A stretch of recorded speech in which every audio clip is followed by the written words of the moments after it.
네, 안녕하십니까. MD 미션 스쿨의 주레을 목사입니다. 오늘의 말씀은 누가복음 9장 23절 말씀입니다. 또 무리에게 이르시되 아무든지 나를 따라오려거든 자기를 부인하고 날마다 자기 십자가를 지고 나를 따를 것이니라. 네, 이 말씀을 자기 십자가를 지다 라는 제목으로 함께 나누도록 하겠습니다. 요사이 불멍, 순멍, 바람멍이라는 멍 때리기라는 걸 알고 계시죠? 아무 생각 없이 힐링한다고 하는 것이라고 합니다. 잠시 모든 것을 잊고 머리를 맑게 하자라는 의미인데 과연 힐링이 되나요? 잠깐 정신을 놓으면 힐링이 되겠습니까? 잠깐 내버려두고 잠깐 모든 걸 내려놓고 포기하고 하면 힐링이 되나요? 정신이 맑아지나요? 저도 해보긴 했는데 그렇다는 생각은 들지 않습니다. 다시 원상복귀되죠. 다시 옛날로 돌아가죠. 그럼 어떻게 해야 완전한 힐링이 되겠습니까? 완전히 비우고 그 비운 자리를 다른 것으로 채워야 옛 것이 들어오지 않죠. 여기서 다른 것이 무엇이겠습니까? 옛 것이 나를 비우고 그 자리는 무엇으로 채웁니까? 예수 그리스도께 새롭게 채워줘야 합니다. 예전에는 세상을 따르면서 살았지만 이제는 새롭게 예수님을 따르면서 사는 것이 되는 것이죠. 예수님께서 어부들에게 다가가서 따라오라고 하셨습니다. 그때 어부들은 자신이 쓴 그물 이런 것들을 버려두고 따라갔다고 기록하고 있습니다. 성경은 이처럼 버려두고라는 용어를 많이 사용합니다. 마태복음 4장입니다. 예수님께서 갈릴리 해변에서 고기를 잡고 있던 그 베드로, 안드레, 야고보, 요한에게 나를 따라오라 라고 하셨을 때 그들은 생업으로 하고 있던 그물과 배는 물론 아버지까지 버려두고 예수님을 따랐다라고 기록을 하고 있습니다. 세상적인 생업을 비롯해서 세상의 모든 것을 내려놓고 예수님의 부르심에 따라가는 것입니다. 이 말씀은 마가복음 1장과 누가복음 5장에도 같이 기록이 되어 있습니다. 특히 누가복음에서는 모든 것을 버려두고 예수님을 따르느니라 라고 기록을 하고 있습니다. 여기서 버려두고는 헬라어로 아피엠이라고 합니다.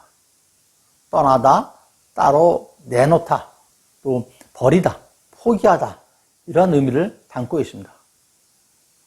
즉 어부들은 예수님의 부르심에 세상 것들을 포기하고 예수님을 따른 것이죠. 그리고 새롭게 예수님의 제자의 길을 가는 것입니다. 구약시대의 그 아브라함에게도 하나님께서 말씀하시기를 고향과 친척과 아버지의 집을 떠나라고 하셨습니다. 버려두고 떠나라고 하신 것이죠. 호화스럽고 음란과 쾌락의 하란을 떠나라고 하시는 것입니다. 세상적인 모든 것을 내려놓고 떠나라고 하셨죠. 영어 성경에서는 두 경우 모두 떠나다라는 그 동사인 leave를 사용을 했습니다. 즉 내려놓고 떠난 것, 포기하고 떠난 것을 의미하죠. 이러한 것은 그냥 내려놓고 포기하는 그런 의미가 아니라 매어 있던 것을 끊고 자유로워지는 것을 의미합니다. 돈만 벌면 된다는 그 식으로 돈에 매여면 돈이 우상이 되죠. 일하는 것이 너무 좋아서 정신없이 일만 하고 가족 돌보지 않고 가정도 돌보지 않고 뒤로 하고 일만 하면은 일이 우상이 되는 것이죠. 자녀 양육을 부모의 인간적인 생각과 방법으로 모든 것을 세상적인 경쟁에서 지지 않겠다면서 자녀들에게 매이면 자녀가 우상이 되는 것입니다. 매이면 우상이 되는 것이죠. 나에게 너무나 소중해서 애지중지하면 끊을 수 없으면 그런 것에 매이게 되면 우상이 되는 것입니다. 그리고 예수님께서는 예수님의 부름에 따르는 자들에게 또 하신 말씀이 있습니다. 누가복음 9장 20절 말씀에 또 무리에게 이르시되 아무든지 나를 따라오려거든 자기 십자가를 부인하고 날마다 자기 십자가를 지고 나를 따를 것이니라 라고 말씀하시죠.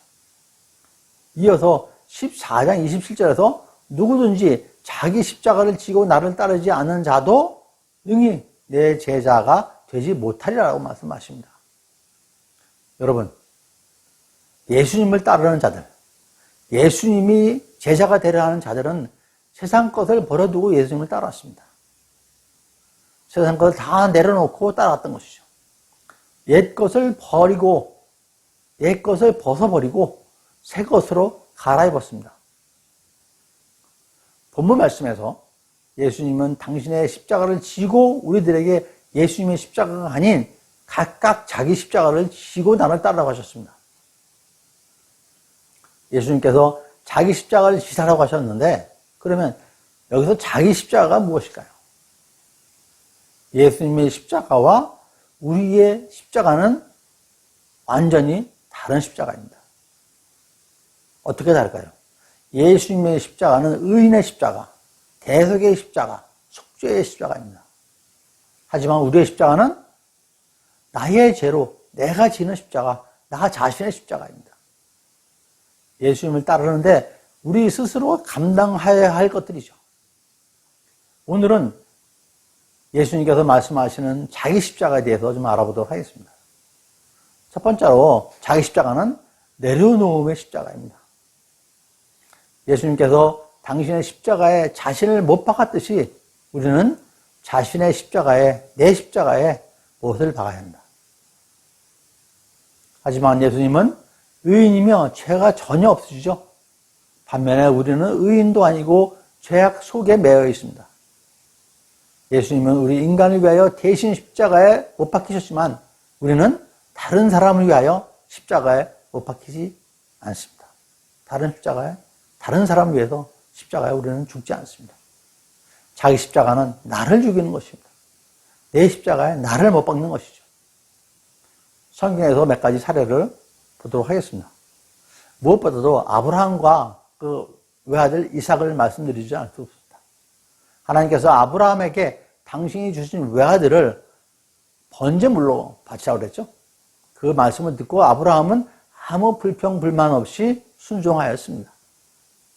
이에 대해서 히브리서 11장 17절에 말씀하시기를 아브라함은 시험을 받은 때에 믿음으로 이삭을 드렸으니 그는 약속을 받은 자로 돼 그 아들을 드렸느니라 라고 기록하고 있습니다. 그래서 우리는 아브라함을 믿음의 조상이라고 하는 것이죠. 또 한 사례로 사무엘의 어머니 한나가 있습니다. 자식이 없어서 힘든 상황이었죠. 그래서 한나는 하나님께 서원 기도를 했습니다. 이렇게 해서 태어난 아이가 사무엘이죠. 사무엘은 태어나서 어머니 한나의 서원대로 부모와 함께 지낸 것이 아니라 엘리 제사장과 함께 있었습니다. 서원 기도대로 낳은 아들 사무엘을 주님께 바친 것이죠. 그의 부모도 1년에 한 번밖에 아들을 만들지 않았습니다. 그리고 사무엘은 엘리 제사장의 뒤를 이어서 선지자가 되었죠. 또한 물질을 내려놓는 사례로는 값진 향유가 든 옥합을 깨어서 예수님의 머리에 부은 마리아가 있습니다. 마리아는 자신의 결혼 준비금인 향유를 모두 예수님의 머리에 부은 것이죠. 일반적으로 유대인들에게 여자아이가 태어나면 그때부터 조금씩 작은 병에 향유를 모았다고 합니다. 그래서 그 아기가 커서 시집갈 때가 되면 그 모았던 향유를 팔아서 결혼식 때 사용했던 것이죠. 마리아는 그 향유 옥합을 깨뜨렸던 것입니다. 행복한 결혼을 꿈꾸며 애지중지 모은 그 향유인 것이죠. 그 꿈을 예수님을 위하여 내려놓은 것입니다. 여러분의 가장 소중한 것을 내려놓아야 합니다.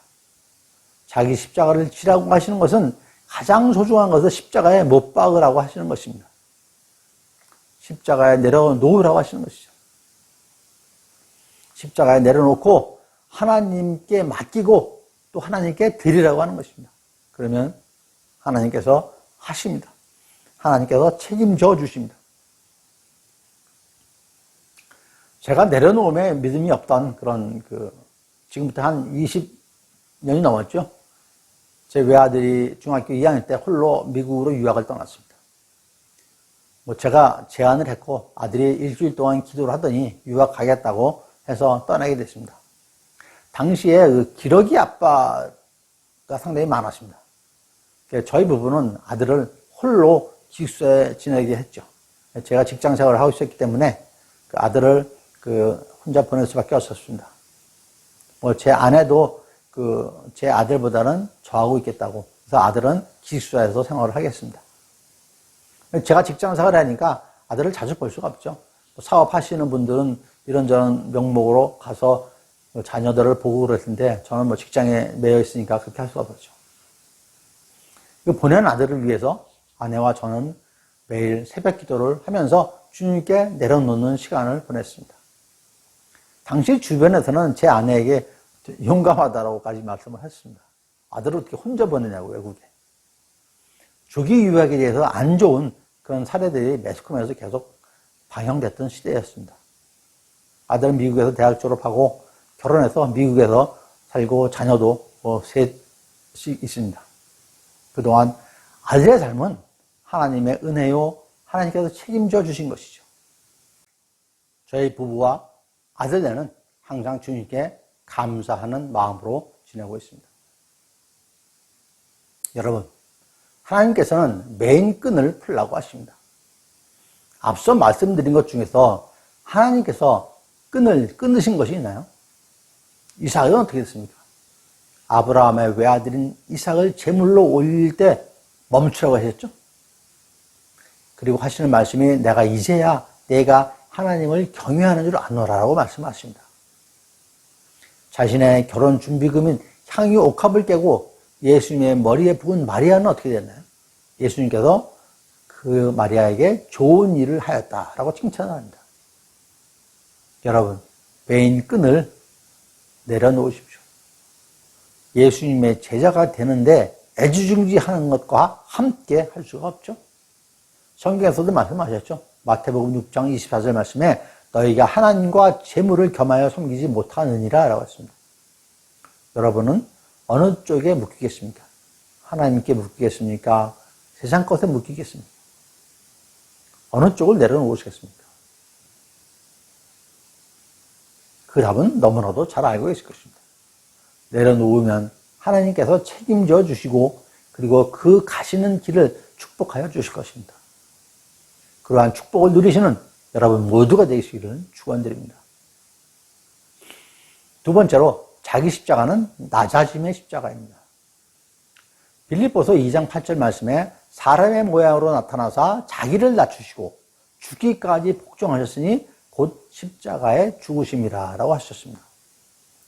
낮추다는 헬라어로 타페이노라고 합니다.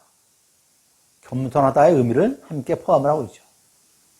베드로전서 5장 6절 말씀에 그러므로 하나님의 능하신 손 아래에서 겸손하라. 때가 되면 너희를 높이시리라. 여기에서 겸손하라의 그 헬라어가 타페이노입니다. 즉 자신을 낮춘다는 의미는 겸손의 의미가 담겨 있는 것이죠. 구약의 요나 얘기를 함께 나누도록 하겠습니다. 선지자 요나는 자신 때문에 자신이 탄 배가 큰 풍랑을 만나자 이렇게 얘기를 하죠. 요나 1장 12절 말씀입니다. 그가 대답하되 나를 들어 바다에 던지라. 그리하면 바다가 너희를 위하여 잔잔하리라. 너희가 이 큰 폭풍을 만나는 것이 나 때문인 줄 내가 아노니 라는 말씀이십니다. 스스로를 하나님을 경외하는 자라고 소개한 요나입니다.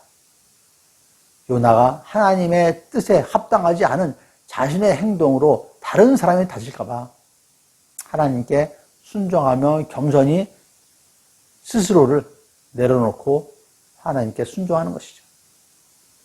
요나는 어찌 되었나요? 죽었나요? 아니죠. 바다에 던져졌지만 하나님께서 고래를 통해서 요나를 구하시죠. 여러분, 예수님께서 힘이 없어서 능력이 없어서 로마 군병이 주는 십자가를 억지로 매셨나요? 예수님께서 매신 십자가는 로마 군병이 주기 이전에 하나님께서 주신 것이죠. 그래서 순종하며 겸손히 그래서 순종하며 겸손히 받으신 것입니다. 불순종하는 교만을 부리지 않으셨죠. 예수님께서는 교만이 전혀 없으신 분이십니다. 하지만 우리 인간은 교만이 항상 가득하죠. 탐욕과 교만이 가득한 인간들입니다.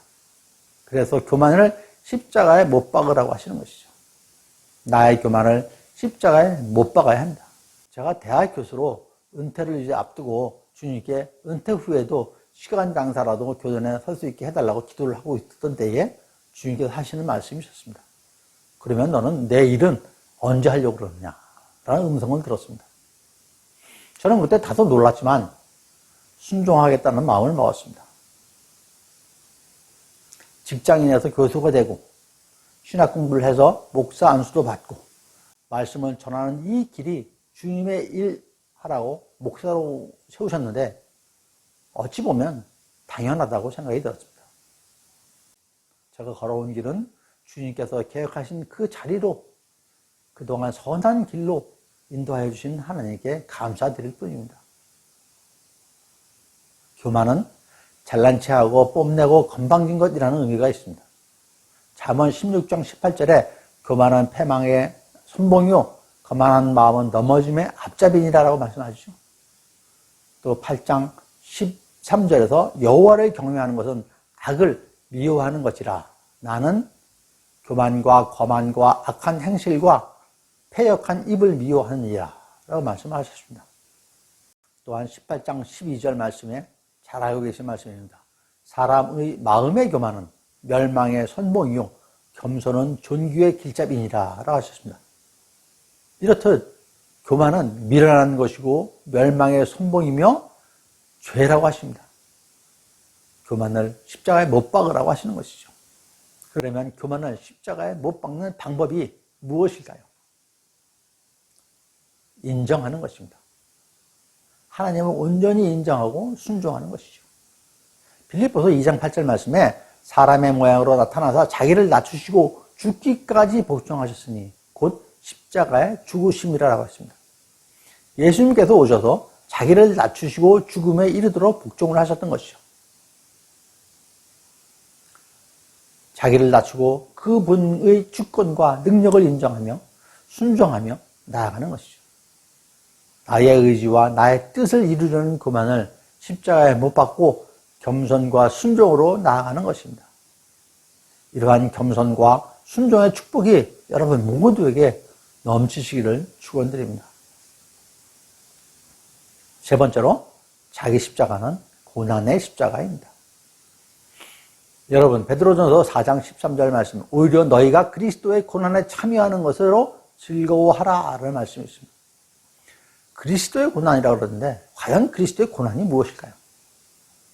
16절에 보시면은 만일 그리스도인으로 고난을 받으면 부끄러워하지 말고 도리어 그 이름으로 하나님께 영광을 돌리라 라고 하셨습니다. 그것은 스스로 자원하는 거룩한 고난인 것이죠. 고난이 있을 것이라는 것을 알면서 하나님의 말씀에 순종해서 그리스도의 길을 가는 것, 복음 전파의 길을 가는 것이 십자가의 길입니다. 하나님을 위하여 가는 길이 십자가의 길이고 이때 받은 고난이 십자가의 고난, 거룩한 고난인 것이죠. 십자가의 길이 고난의 길이라는 걸 알면서도 나아가는 이것이 십자가의 고난인 것입니다. 사도 바울은 복음 전파를 하면서 받은 고난에 대해서 고린도후서 11장 23절과 27절에 기록을 하고 있습니다. 좀 긴데 제가 읽어보겠습니다. 내가 수고를 넘치도록 하고 옥에 갇히기도 더 많이 하고 매도 수없이 맞고 여러 번 죽을 뻔하였으니 유대인들에게 40에서 하나 감한 매를 5번 맞았으며 3번 대장으로 맞고 1번 돌로 맞고 3번 파산하고 일주일을 깊은 바다에서 지냈으며 이렇게 기록되어 있습니다. 이렇게 자신이 당했던 고초를 기록해 남겼습니다. 자신의 이익과 영광을 위한 고난이 아니라 복음 전파를 위해서 당한 고난을 얘기를 하고 있는 것이죠. 그러면서 바울은 12장 10절에서 그러므로 내가 그리스도를 위하여 약한 것들과 능욕과 궁핍과 박해와 곤고를 기뻐하노니라고 기록을 하고 있습니다. 사도 바울은 복음을 위해 받은 고난에 기뻐하고 고백하는 것이죠. 바울의 복음 전파의 길에 얼마나 많은 고난이 있었는지는 잘 알고 계실 것입니다. 그 시대에만 그랬나요? 지금은 그럼 복음 전파에 고난이 없나요? 우리 선교사님들, 이슬람 지역에 가서 복음을 전파하는 선교사님들, 고난이 없나요? 지금도 기독교를 핍박하는 그런 나라에서 복음을 전파하고 계시는 많은 선교사님들이 계십니다. 한국은 안전한가요? 안전해서 떳떳하게 나는 하나님을 믿는 사람이라고 고백하면서 복음을 전파할 수 있나요? 물론 할 수는 있는 환경은 되어 있습니다. 그런데 스스로 못하는 사람들이 많이 계시죠. 사회적 인식이 그래서 그렇습니다. 이것 또한 마찬가지입니다. 사단의 장난이죠. 우리 믿는 자들이 예수님을 따르기 위해 당하는 모든 고난은 참된 고난이고 축복의 약속이 있는 거룩한 고난인 것입니다. 그 길이 바로 하나님의 영광을 드러내며 자신의 구원을 가져오는 하나님의 제자, 그리스도의 제자의 특권인 것입니다. 우리가 받는 모든 고난에서 하나님을 생각하고 예수님의 본을 생각하며 앞으로 전진할 때에 오히려 그는 고난을 통해서 큰 은혜를 받을 것입니다. 큰 축복을 받을 것입니다. 골로새서 1장 24절에서 나는 이제 너희를 위하여 받는 괴로움을 기뻐하고 그리스도의 남은 고난을 그의 몸된 교회를 위하여 내 육체에 채우노라 라고 사도 바울이 고백을 합니다. 예수님을 따르는 길에 만나는 고난은 그분을 위하여 드리는 영광의 고난인 것이죠. 십자가의 고난은 영광의 고난인 것입니다. 말씀을 정리하겠습니다. 여러분, 지금 여러분이 가장 사랑하는 것이 무엇인가요? 여러분의 삶에서 가장 사랑하는 것이 무엇인가요? 도저히 내려놓을 수 없는 것, 버릴 수 없는 것이 무엇인가요? 하나님께서는 무거운 짐을 내려놓으라고 하십니다. 메인 끈을 풀라고 하십니다. 누가복음 14장 34절 말씀에 이와 같이 너희 중의 누구든지 자기의 모든 소유를 버리지 아니하면 능히 내 제자가 되지 못하리라고 말씀하셨죠? 여러분, 예수님께서는 우리에게 빈 털터리가 되라고 하시는 것이 아니죠. 자기의 모든 소유를 자기의 모든 메인 것으로 바꿔보십시오. 메인 것에서 벗어나라고 하시는 것이죠. 메인 것에서 벗어나 진정한 자유를 가지라고 하시는 말씀인 것입니다. 예수님의 제자가 되려면 세상의 메인 것을 겸손히 내려놓으라고 하시는 것이죠. 그리고 예수님을 따르라는 것입니다. 또한 예수님을 따르는 우리 그리스도인들은 고난을 위해 부르심을 받은 자들임을 기억하셔야 합니다. 물론 우리에게 큰 영광이 있습니다. 그 따르는 자들에게는 큰 영광이 있다는 것이죠. 하지만 로마서 8장 17절 후반과 18절에서 우리가 그와 함께 영광을 받기 위하여 고난도 함께 받아야 할 것이니라 생각하건대 현재의 고난은 장차 우리에게 나타난 영광과 좋게 비교할 수 없다라고 하셨죠. 우리는 그리스도의 길을 갈 때에 영광만을 생각할 것이 아니라 선을 행함으로 하나님의 뜻에 순종함으로 고난을 함께 받을 것을 생각해야 합니다. 그 결과는 영광이라고 하십니다. 아무런 죄도 없으신 예수님께서 고난을 당하셨다면 우리도 그리스도를 본받아 하나님께 모든 것을 맡기고 끝까지 선을 행함으로 거룩한 고난을 인내하며 그리스도의 뒤를 따라가는 우리 모두가 되어야 할 것입니다. 그리스도인 예수님의 제자로 가는 길은 나의 십자가에 나를 내려놓고 순종의 낮아짐으로 오직 그분의 인도하심을 따라가야 할 것입니다. 그 길에 거룩한 고난도 있을 것입니다.